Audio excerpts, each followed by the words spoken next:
Welcome back everyone, my name is Vessel and today we are hiking further down the Pieterpad. Now we are here in Vorden and behind me is Kasteel Vorden. It's a castle, it's only one of 8 castles in the vicinity village of Vorden. Since 1208 it has been a house for important lords that lived near Vorden.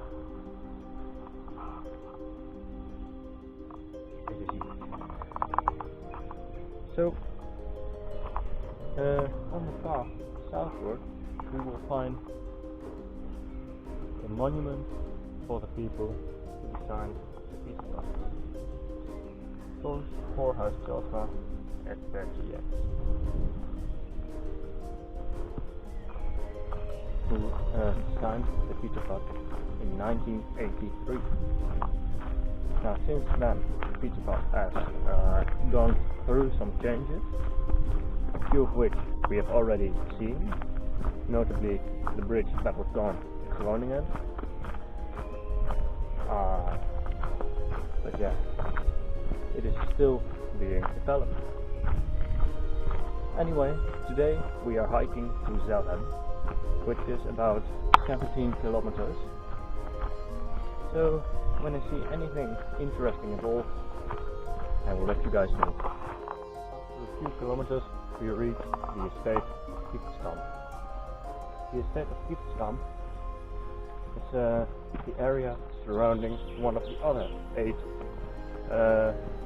ones of the 8 castles of Vorden. Now this estate consists of, well, a mix of croplands, grasslands, forests, crossed by a small stream. Quite a nice place to be, I must say. So I will walk here for some time, I don't know exactly how long, but eventually we will reach one of the open places, which we can see one over there.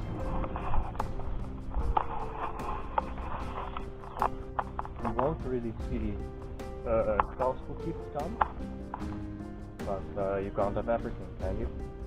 A little further we reach the village of Linda. This is a small village just southeast Vorden.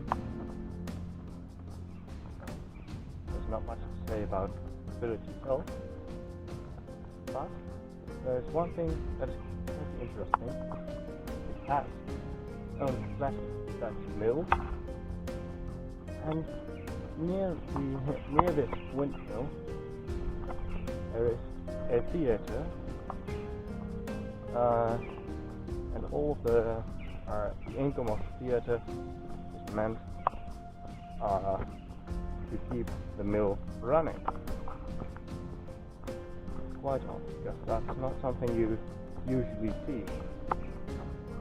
Right here we have reached the Lindeslaag, a stream that runs through the estate of Pieterpad.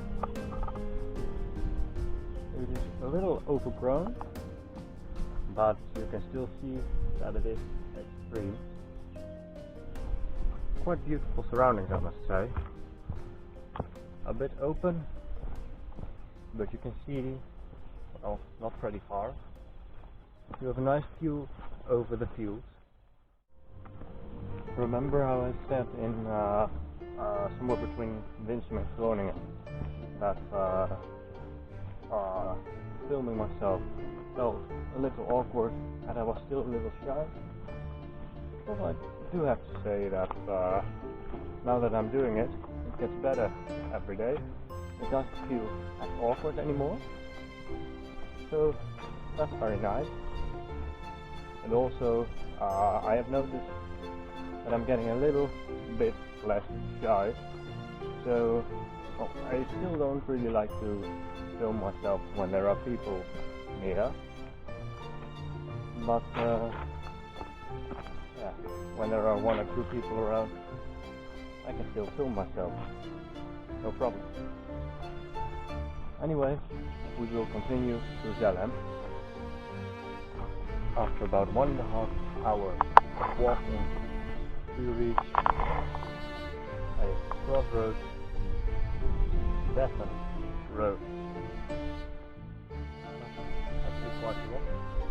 And over there, we have a house at Zelhem, which is a pretty old house. It used to be a fortress, a castle, since 1326 at least, but in the 1700s it was made into a large country house and was rebuilt in the 1800s.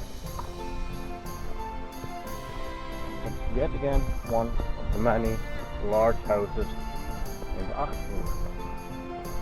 So anyway, we will be continuing to Zelhem, and when I see anything interesting I will show you guys. So we are now walking on an area known as het Dam, the sand.